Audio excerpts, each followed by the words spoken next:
Sir నమస్తే అధ్యక్ష గారు. ఈ కేసీ కెనాలు ముఖ్యంగా కడప కర్నూలు కెనాల్ సార్. ఇది ఈ కెనాల్ కింద సుమారు 92,000 ఎకరాలు మా మైదుగురు నియోజకవర్గానికి వస్తుంది సార్. అక్కడ దానికి కేసీ కెనాల్ పైన రాజోల ఆనకట్ట కట్టాలని చెప్పి 2008లో రాజశేఖర్ శంకుస్థాపన చేశారు. 2019లో జగన్మోహన్ రెడ్డి శంకుస్థాపన చేసిండ్రు. అయినా వర్క్ జరగలే. అయినా దాన్ని రాజోల ఆనకట్ట కట్టాలని చెప్పి టెండర్ పిలిచారు.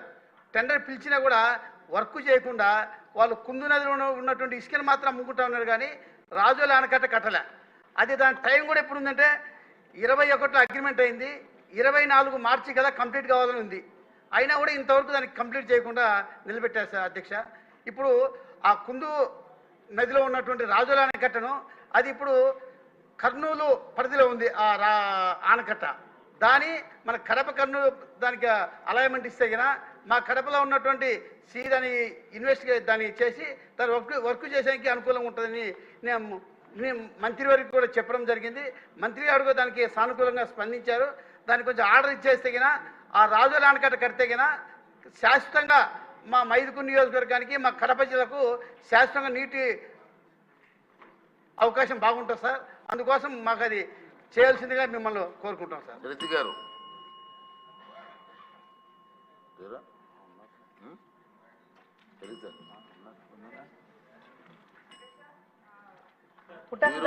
చెప్పినట్టు అధ్యక్ష, రాజోలి ప్రాజెక్టు నంద్యాల జిల్లా ఆలగడ్డ ప్రాంతంలో వస్తుంది కాబట్టి అధ్యక్ష దానికి మేలని చెప్పి మా ప్రపోజల్ అధ్యక్ష. నువ్వు ఆన్సర్ క్వశ్చన్ చెప్తున్నావు, ఆన్సర్ ఇస్తున్నావు, మాకు అర్థంలా. ఓకే మినిస్టర్ గారు. ధన్యవాదాలు అధ్యక్ష. ఏదైతే ఈ కర్నూలు, నంద్యాల, కడప జిల్లాలకు సంబంధించి 2,65,000 ఎకరాలకు ఆయకట్టుకు నీరందించేటువంటి కేసీ కెనాల్ ఏదైతే ఉందో ఆ కేసీ కెనాల్కు సంబంధించినటువంటి డైవర్షన్ కానీ ప్రవాహ మార్గాన్ని మార్చడం కానీ లేదనేది మీ ద్వారా తెలియజేస్తున్నాను అధ్యక్ష. నెంబర్ 1. రెండవది, ఏదైతే ఈ కేసీ కెనాల్కు సంబంధించినటువంటి డిస్ట్రిబ్యూషన్ సిస్టమ్ ఏదైతే ఉందో ఆ డిస్ట్రిబ్యూషన్ సిస్టంలో పాలసాగరం కెనాల్ ఏదైతే ఉందో అది 2.880 నుంచి 3.810 అంటే నియర్లీ 1 కిలోమీటర్ బిలో అంటే 0.93 కిలోమీటర్స్ ఏదైతే అలైన్మెంట్ ఏదైతే ఉందో అది షరతులతో కూడినటువంటి విధంగా ఆ రోజు 2018లో అక్కడ ఉన్నటువంటి ఎవరైతే ఎస్సీ ఈఎన్సీ అనుమతించడం జరిగింది అధ్యక్ష. అయితే ఈ యొక్క అలైన్మెంట్ కూడా కొన్ని షరతులతో అంటే ఏదైతే ఒరిజినల్ కాలువ స్థితి ఏదైతే ఉందో దీనికి ఏ విధమైనటువంటి మార్పులు లేకుండా ఒరిజినల్ కాలువ యథాస్థితిగానే ఉంటూ ఆయకట్టుకు సంబంధించినటువంటి రైతులు ఎవరైతే ఉన్నారో వాళ్ళ యొక్క హక్కులకి ఏ విధమైన భంగం కలగనివ్వకుండా ఏదైతే రీఅలైన్ చేసినటువంటి కాలువ ఏదైతే ఉందో భవిష్యత్తులో ఎటువంటి సమస్యలు లేవని నిర్ధారించేంత వరకు కూడా ప్రస్తుత పాత కాలువను యథాస్థితిగా కొనసాగించాలి అని చాలా క్లియర్గా ఆ రోజు మరి ఏదైతే కండిషన్స్ తోటి ఇవ్వడం జరిగింది అధ్యక్ష. కానీ ఏదైతే గౌరవ సభ్యులు ప్రశ్న అడిగిన తర్వాత దీని యొక్క స్థితిని అక్కడ ఉన్నటువంటి సిఈ ఎస్సీల దగ్గర నుంచి రిపోర్ట్ తెచ్చుకుంటున్నప్పుడు ఖచ్చితంగా సభ్యులు చెప్పినట్లుగానే ఆ 2.880 నుంచి 3.810 ఏదైతే ఉందో మరి అక్కడ ఆక్రమణకు గురైనట్టు చాలా క్లియర్గా అక్కడ కనిపిస్తున్నటువంటి పరిస్థితి అధ్యక్ష.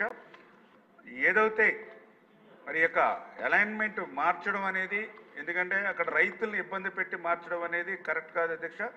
అందుచేతనే ఏదైతే ఈ యొక్క ఆక్రమణలు కూడా చూసినట్లయితే ఆ యొక్క ఏదైతే వాటర్ బాడీస్లో ఉన్నాయి కాబట్టి రిజిస్ట్రేషన్ ప్రక్రియ జరగదనే ఉద్దేశంతో పక్కన ఉన్నటువంటి ఏదైతే రెవెన్యూ నెంబర్లు సర్వే నెంబర్లు కూడా మార్చి రిజిస్ట్రేషన్లు జరిగినట్టుగా కూడా వస్తుంది అధ్యక్ష. అందుకే దీని మీద ఏదైతే సమగ్రమైనటువంటి దర్యాప్తు ఏదైతే రెవెన్యూ డిపార్ట్మెంట్ ద్వారా అదేవిధంగా టౌన్ ప్లానింగ్ ఎందుకంటే మధ్యలో కెనాల్ ఓల్డ్ కెనాల్ ఉండగా మళ్ళీ దానికి ప్లానింగ్ ఎట్లా ఇచ్చారనే దాని మీద ఇది మున్సిపల్ డిపార్ట్మెంట్ మరి ఇట్లా అన్యాక్రాంతం అయిపోయినప్పుడు కళ్ళు మూసుకుని ఎట్లా ఇరిగేషన్ శాఖ వారు లాస్ట్ 5 yearsలో ఎట్లా ఉన్నారో ఇవన్నీ కూడా దర్యాప్తు చేసి ఎవరైతే తప్పు చేశారో వాళ్ళందరి మీద కూడా చర్యలు తీసుకోవడం జరుగుతుందని చెప్పేసి మీ ద్వారా తెలియజేస్తున్నాను గౌరవ సభ్యులకి అధ్యక్ష. Thank you. ఇమీడియట్గా ఎంక్వైరీ చేయండి. చేస్తాను అధ్యక్ష. ఎందుకంటే నేను కూడా ఇది చూస్తున్నప్పుడు నాకు కూడా ఆశ్చర్యం అనిపించింది. ఎందుకంటే ఇట్లా అన్యాక్రాంతం అయిపోయి రిజిస్ట్రేషన్ కూడా అయిపోతూ ఉన్నటువంటి పరిస్థితి. మొన్న కూడా మీరు చూసారు, ఏదో తాడేపల్లిలో జగన్మోహన్ రెడ్డి గారు మరి ఆయన కూడా మా ఇరిగేషన్ శాఖకు సంబంధించి ఈఎన్సీ డైరెక్ట్గా ఏ విధమైన అనుమతులు ఇవ్వకపోయినప్పటికీ టౌన్ ప్లానింగ్ అనుమతులు లేకుండా ఆయన పార్టీ ఆఫీస్ని నిర్మాణం చేసుకోవడానికి ఎట్లా ప్రయత్నం చేశాడో మరి స్వయంగా మీరైతే ఏదో ఒక అడుగు 2 అడుగులు, అది కూడా చిన్న బోధి, అది ఆక్రమణకు గురి కాకపోయినప్పటికీ కూడా అర్ధరాత్రి సైతం వందలాది మంది పోలీసులు పెట్టి మిమ్మల్ని ఎట్లా మరి భయభ్రాంతులకు గురి చేసిన పరిస్థితిలో చూసాం. కానీ ఇటువైపు చూస్తూ ఉంటే ఈ రకంగా ఇంత ఎకరాలు ఇట్లా అన్యాక్రాంతం అయిపోతున్నాయి. ఖచ్చితంగా దీని మీద తగినటువంటి చర్యలు తీసుకుంటాం. అది ఓకే. క్వశ్చన్ నెంబర్ 55 అండి, మున్సిపల్ మినిస్టర్ గారు. అధ్యక్ష, మొదటి ప్రశ్నకు ఆన్సరు. ఈ రాష్ట్రంలో 2019 నుంచి 24 వరకు మొత్తం 3301 టీడీఆర్ బాండ్స్ ఇవ్వటం జరిగింది అధ్యక్ష. రెండవ ప్రశ్నకు సమాధానం అవును. మూడవ ప్రశ్నకి ఏవి చర్యలు తీసుకుంటున్నారన్నారు. దానికి డిపార్ట్మెంటల్ ఎంక్వైరీ మరియు ఏసీబీ ఎంక్వైరీ వేస్తున్నాం. ఏసీబీ రిపోర్ట్ రావాలి. రిపోర్ట్ రాగానే దాని మీద యాక్షన్ తీసుకోవడం జరుగుతుంది. ఆల్రెడీ తణుకులు అయితే 3 ఆఫీసర్లు కూడా సస్పెండ్ చేయడం జరిగింది అధ్యక్ష. రాధాకృష్ణ గారు. ధన్యవాదాలు అధ్యక్ష. మంత్రి గారు ఇచ్చినటువంటి డీటెయిల్స్కి సంబంధించి టీడీఆర్ బాండ్లకు సంబంధించి ఆ రోజు చంద్రబాబు నాయుడు గారు ఈ టీడీఆర్లను ప్రవేశపెట్టింది ఒక సదుద్దేశంతో, రాష్ట్రంలో అర్బన్ డెవలప్మెంట్కి సంబంధించి విస్తరణ పనుల్లో ఉపయోగపడుతుందనే ఉద్దేశంతో ఆ రోజు ప్రవేశపెడితే 2014 నుంచి 19 వరకు కూడా గౌరవ మంత్రివర్యులు నారాయణ గారే ఆ రోజు కూడా మంత్రిగా ఉన్నారు. 14 నుంచి 19 వరకు ఈ రాష్ట్ర వ్యాప్తంగా ఎన్ని టీడీఆర్ బాండ్లు ఇష్యూ చేశారు. ఈ 2019 నుంచి 24 వరకు రాష్ట్ర వ్యాప్తంగా ఇష్యూ చేసినటువంటి టీడీఆర్ బాండ్లు 3301 బాండ్లు ఇష్యూ చేశామని చెప్పారు. ఇది కంపేర్ చేస్తే ఫిగరు ఇంత పెద్ద ఎత్తున బాండ్లు ఇష్యూ చేయడంలో వెనుకున్నటువంటి ఆలోచన ఈరోజు మనందరం కూడా చూస్తే రాష్ట్ర వ్యాప్తంగా విశాఖపట్నం నుంచి తీసుకుంటే కాకినాడ, రాజమండ్రి, తణుకు, విజయవాడ, గుంటూరు, నెల్లూరు, తిరుపతి, ఈ విధంగా ఈ చివరి నుంచి ఆ చివరి వరకు అందులేదు అందులేదు ఎందెందు వెతికినా టీడీఆర్ బాండ్ల స్కామ్లే. ఈరోజు దీని వెనుకున్నటువంటి వ్యక్తులు ఎవరనేది మనందరికీ కూడా రాష్ట్ర వ్యాప్తంగా కూడా తెలుసు. ఈరోజు దీనికి సంబంధించి మనందరం కూడా చూస్తే 2019 నుంచి 24 వరకు వైఎస్ఆర్ కాంగ్రెస్ పార్టీ పరిపాలనలో కొత్త దోపిడీలు ఎలా చేయాలి, 60 రోజుల్లో అక్రమార్జన ఏ విధంగా చేయాలి, దొరకకుండా లూటీ చేయడంలో ఏ విధంగా చేయాలనే పుస్తకాలు కూడా పబ్లిష్ చేయొచ్చు అధ్యక్ష. ఈరోజు ఇందులో చూస్తే మంత్రి గారు ఇచ్చినటువంటి లిస్టులో అత్యధికంగా తణుకు పురపాలక సంఘంలో 61 బాండ్లు ఇష్యూ చేసి 1,48,439 స్క్వేర్ మీటర్స్ గాను 36 ఎకరాలు సేకరించారు. దానికి సంబంధించి 5,93,759 గజాలు బాండ్లు ఇచ్చి 146 ఎకరాలు ఈక్వలెంట్గా బాండ్లు ఇవ్వడం జరిగింది అధ్యక్ష. అయితే ఇది రాష్ట్ర వ్యాప్తంగా కేవలం ఇది గజాలు ఎకరాల్లో కూడా ఇచ్చారు. దీని విలువ కూడా కడితే ఎన్ని వేల కోట్లు ఉంటుందనేది కూడా ఇస్తే బాగుండేది అధ్యక్ష. ఇందులో దాని విలువ ఇవ్వలేదు అధ్యక్ష. ఇది విలువ తీసుకుంటే తణుకుకు సంబంధించి 2014 నుంచి 19 వరకు గత తెలుగుదేశం ప్రభుత్వం అధికారంలో ఉన్నప్పుడు కేవలం 6,000 గజాలకు మాత్రమే టీడీఆర్ బాండ్లు ఇవ్వడం జరిగింది అధ్యక్ష. ఈ ప్రభుత్వం వచ్చిన తర్వాత వైఎస్ఆర్ కాంగ్రెస్ పార్టీ ప్రభుత్వంలో కేవలం సంవత్సర కాలంలో అక్కడ ఈ బాండ్లు కూడా ఈ 1,48,439 గజాలకి కూడా బాండ్లు ఇవ్వడం జరిగింది అధ్యక్ష. దీంట్లో చూస్తే ఒకసారి మనందరం కూడా చూస్తే మొదటగా 1:2 ఇవ్వాల్సిన చోట 1:4 వాల్యూ ఇచ్చారు అధ్యక్ష. అదేవిధంగా డోర్ నెంబర్లు మార్చి 9,000 ఉన్న చోట 22,000 రూపాయలు చేసి ఇవ్వడం జరిగింది అధ్యక్ష. అలాగే అగ్రిమెంట్ల మీద ఉన్నటువంటి భూములకు కూడా టీడీఆర్ బాండ్లు ఇష్యూ చేశారు అధ్యక్ష. ఆ విధంగా అక్కడ గ్రీన్ పార్క్ అని పార్క్ డెవలప్ చేస్తామని చెప్పారు, లేకపోతే కంపోస్ట్ యార్డ్ అని చెప్పారు. ఈ విధంగా రకరకాల స్కీముల్లో చేసుకుని అదేవిధంగా జగనన్న కాలనీ అని చెప్పి జగనన్న కాలనీ పేరుతో ఒక 25 కోట్ల బాండ్లు ఇష్యూ చేశారు అధ్యక్ష. ఇవన్నీ కూడా చూస్తే మంత్రి గారు చెప్పారు అధ్యక్ష, దీనిలో అప్పుడు ఉన్నటువంటి కమిషనర్ని టౌన్ ప్లానింగ్ అధికారులని సస్పెండ్ చేశారు అని చెప్పేసి.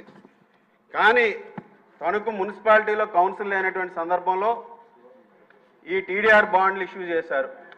అంటే దీని వెనకున్నటువంటి సూత్రధారులు ఎవరనేది ప్రభుత్వం ఏదైనా కనుక్కుందా?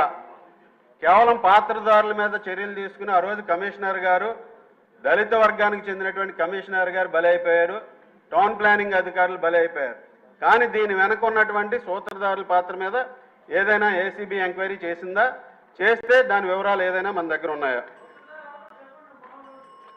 ఆ రోజు మనందరికీ కూడా తెలుసు, దీని వెనక ఉన్నటువంటి సూత్రధారి మొత్తంగా ఆయన కన్సర్న్లో ఆ రోజు ఉన్నటువంటి మంత్రి కారుమూరి నాగేశ్వరరావు. మనందరం కూడా చూసాం, రాష్ట్ర వ్యాప్తంగా రైతులు డబ్బులు అడిగితే, ధాన్యం డబ్బులు అడిగితే ఏ విధంగా తిట్టారో, అలాగే మొలకలు వస్తున్నాయి ధాన్యం కొనండి మహాప్రభు అంటే ఏ విధంగా అవహేళనగా మాట్లాడారో ఆ రోజు రాష్ట్ర ప్రజలందరికీ కూడా తెలుసు. తణుకులో ఈ టీడీఆర్ బాండ్ల కుంభకోణంలో అసలు సూత్రధారుల పాత్రని ఏదైనా మనం కూడా కనుక్కున్నామా లేదా అనేది కూడా చూడాలి అధ్యక్ష. ఈరోజు పూర్తిగా ఆయన కన్సర్న్లో ఆ రోజు అధికారులు దీన్ని చేశారు అధ్యక్ష. కేవలం వారు ఆలోచనతో వాళ్ళ సలహాలతో. ఈరోజు అదే కాకుండా అన్ని విధాలుగానే కూడా 2 నిమిషాలు అధ్యక్ష. ఈరోజు మనందరం కూడా చూస్తే నేను ఇందాక చెప్పినట్లు 2019లో 592 గజాలకి మేము రోడ్లకి ఇస్తే 2020 జనవరి నుంచి 21 ఆగస్టు వరకు 71,000 గజాలకు ఇచ్చారు సార్ అధ్యక్ష. 21 నుంచి 22 జనవరి వరకు 32,000, ఫిబ్రవరి 22లో 1,46,000 కంపోస్ట్ యార్డ్కి, మార్చి 22లో 30,000 జగనన్న కాలనీ రోడ్డుకి ఇచ్చారు అధ్యక్ష.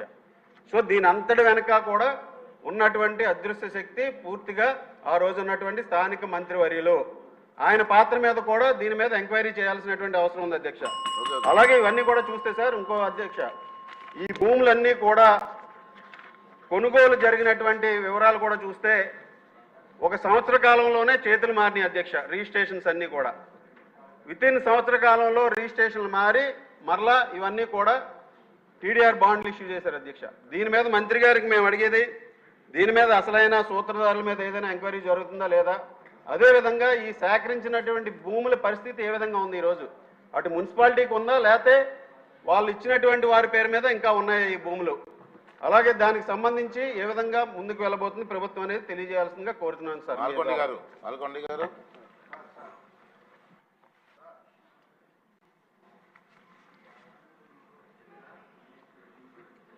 అధ్యక్ష,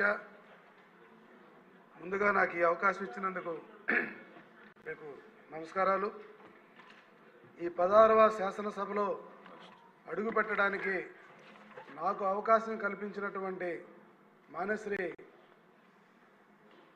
నారా చంద్రబాబు నాయుడు గారికి, లోకేష్ బాబు గారికి, అలాగే అచ్చెన్నాయుడు గారికి నా మనస్ఫూర్తిగా ధన్యవాదాలు, నమస్కారాలు తెలియజేసుకుంటున్నాను. అలాగే బాపట్ల, ఒంగోలు పార్లమెంటు పరిధిలో ఉన్నటువంటి నాతో పాటు వచ్చినటువంటి శాసనసభ సభ్యులు, మరి ముఖ్యంగా మంత్రివర్యులకి నమస్కారాలు. ముఖ్యంగా చీరాల ప్రజలు నన్ను ఈ అసెంబ్లీలో కూర్చున్నటువంటి అవకాశం కల్పించినందుకు వారికి ధన్యవాదాలు, నమస్కారాలు. నేను ఈ విషయంలో మీరు ఇచ్చినటువంటి దాని మీద ప్రశ్న వేయడానికి ఒకటే కారణం, పూర్తి విషయాలు రాధాకృష్ణ గారు మాట్లాడారు. నేను కూడా నా విజ్ఞప్తి ఏంటంటే సూత్రధారులు, పాత్రధారుల మీద ఖచ్చితంగా చర్యలు తీసుకొని కఠినమైనటువంటి నిర్ణయాలు తీసుకోమని చెబుతూ ఒక అవకాశం నాకు ఇవ్వాలి మీరు. ఈ రాష్ట్రంలో గత 5 సంవత్సరాలు జరిగినటువంటి విధ్వంస పాలన మీద, దుర్మార్గమైనటువంటి పాలన ఏదైతే జగన్మోహన్ రెడ్డి గారు చేశారో అది వారికి తెలియదన్నట్టుగా, దొంగే దొంగ దొంగ అన్నట్టుగా వారు ఈ రోజున దేశంలోనూ రాష్ట్రంలోనూ అరుచుకున్నా దానికి సమాధానం ఎక్కడ ఎత్తుక్కోవాల్సిన అవసరం లేదు. వారు వారి యొక్క సలహాదారులు ఈ రాష్ట్రాన్ని ఏ రకంగా దోసుకున్నారో, ఏ రకంగా దుర్మార్గమైనటువంటి పాలన చేశారో అది వారు ఆత్మ పరిశీలన చేసుకుంటే బాగుంటుందని మీ ద్వారా నేను తెలియజేసుకుంటున్నాను. అలాగే ఈరోజు మీరు శాసనసభాపతిగా రావడం నా అదృష్టంగా భావిస్తున్నాను. మొట్టమొదటగా 1980-81లో నేను ఇంటర్మీడియట్ చేస్తున్నప్పుడు ఆ రోజు మిమ్మల్ని ప్రత్యక్షంగా నేను మిమ్మల్ని కలవడం జరిగింది. మొట్టమొదటి రాజకీయ నాయకులు మీరు. ఆ తర్వాత రాజకీయ గురువు అయినటువంటి స్వర్గీయ ఎర్రవనాయుడు గారికి కూడా వారికి కూడా నివాళులు అర్పించుకుంటూ నాకు ఇచ్చిన ఈ అవకాశానికి ధన్యవాదాలు, నమస్కారం. మల్లా శ్రీనివాసరావు గారు. ధన్యవాదాలు అధ్యక్ష. అధ్యక్ష, Visakhapatnam metro region development authority అని చెప్పి 2021-2024కి ఈ ప్లాన్ మాడిఫై చేసి, ఆ మాడిఫై చేసినటువంటి ప్లాన్ని ఈ టీడీఆర్ స్కామ్కి వినియోగించారనే సందర్భం మీకు తెలియజేస్తున్నాను అధ్యక్ష. ఈ మాడిఫికేషన్ ఆసరాగా తీసుకుని ఎక్కడైతే మన రెస్ట్రిక్టెడ్ జోన్స్ ఉన్నాయో ఆ జోన్స్ అన్ని మార్చి వాటికి టీడీఆర్లు ఇవ్వడం జరిగింది అధ్యక్ష. అదే కాకుండా కొన్ని సందర్భాల్లో టైటిల్ డీడ్ లేనటువంటి వాటికి కూడా వీళ్ళు మరి టీడీఆర్లు ఇవ్వడం జరిగింది అధ్యక్ష. చెప్పాలంటే ఎప్పటి నుంచో ఉన్నటువంటి జాలార్పేట అధ్యక్ష, ఆ జాలార్పేట టైటిల్ వాళ్ళు ఎప్పటి నుంచో ఉంటే వాళ్ళ మీద టీడీఆర్లు ఇవ్వడం కూడా వారు దానికి ఫైల్ మూవ్ చేసి కొంతమందికి ఇచ్చినటువంటి సందర్భాలు ఉన్నాయి అధ్యక్ష. అదే కాకుండా విశాఖపట్నం మెయిన్ రోడ్ మీద అంటే మాస్టర్ ప్లాన్లో ఏంటంటే ఇమాజినరీ రోడ్స్ పెడుతుంటారు అధ్యక్ష. అవి ఒక్కోసారి సాధ్యపడితే అది వేస్తుంటారు, ఇంకోసారి వేయరు అధ్యక్ష. కానీ వీళ్ళు ఏం చేస్తారంటే సిబిసిఎన్సి అనే ఒక క్రిస్టియన్ మైనారిటీకి సంబంధించినటువంటి స్థలం ఉంది అధ్యక్ష. అది మెయిన్ రోడ్ మీద ఉంది. దానికి నాకు తెలిసి మాస్టర్ ప్లాన్లో పెట్టినటువంటి రోడ్డు ఎప్పుడు కూడా వేయడం సాధ్యపడదు. అలాంటి రోడ్డుకి సుమారు 60 కోట్లు టీడీఆర్లు ఇచ్చారు అధ్యక్ష. దీని మీద ఎంక్వైరీ చేయాలి అధ్యక్ష. ఇందులో గత పాలకులు ఎవరున్నారో వాళ్ళందరూ హస్తం ఉంది అధ్యక్ష. ఇదే కాకుండా అధ్యక్ష మీకు చెప్పాము ఇదివరకు జోన్స్ మార్చారని. ఆ జోన్స్ ఎందుకంటే టీడీఆర్లతో సంబంధం ముడిపేసుకుని ఉన్నటువంటిదే అధ్యక్ష. అంటే మాస్టర్ ప్లాన్నే Visakhapatnam metro region development authority ఏదైతే ప్లాన్ మాడిఫై చేసిందో దాన్నే ఆసరాగా చేసుకొని ఈ టీడీఆర్ స్కామ్లు చేశారు అధ్యక్ష. దాని మీద ఎంక్వైరీ వేయాలని చెప్పేసి నేను తెలియజేస్తాను అధ్యక్ష. ఇంకో మాట అధ్యక్ష, ఎంక్వైరీ అనేసరికి ఏమవుతుందంటే చిన్న చిలుక వాళ్ళ మీద పడిపోయేటటువంటి పరిస్థితి ఉంటుంది అధ్యక్ష. అది కూడా మనం గమనించాల్సిన అవసరం ఉంది. ఇదే కాకుండా క్రెడాయి వాళ్ళు వచ్చి మాకు ఒక రిప్రజెంటేషన్ కూడా ఇవ్వడం జరిగింది అధ్యక్ష. ఏదైతే తనకు టీడీఆర్ స్కామ్లు ఉందో ఇదివరకు అన్ని కూడా వెబ్సైట్లో పెట్టేవాళ్ళు. వెబ్సైట్లో పెట్టినటువంటి సందర్భం గత 5 సంవత్సరాలుగా చూసాం. అయితే వారు ఏంటంటే కొంతమంది చిన్న బిల్డర్స్ మేము కొనుక్కున్నాము, మాకు ఏదో ఒకటి వెసులుబాటు కల్పించండి అని చెప్పేసి వాటికి కూడా ఒక రిప్రజెంటేషన్ ఇచ్చారు. దీన్ని కూడా మనం కొంచెం ఆలోచించాల్సిన అవసరం ఉందని చెప్పి ఏదైతే విఎంఆర్డీఏ మాస్టర్ ప్లాన్ ఉందో దాని మీద టీడీఆర్లు అయితే ఏవైతే ఇచ్చారో మాడిఫికేషన్ ఆసరాగా తీసుకుని దాని మీద ఎంక్వైరీ చేయాలని కోరుతున్నాను ధన్యవాదాలు అధ్యక్ష. సభ్యులు రాధాకృష్ణ గారు అడిగినట్టు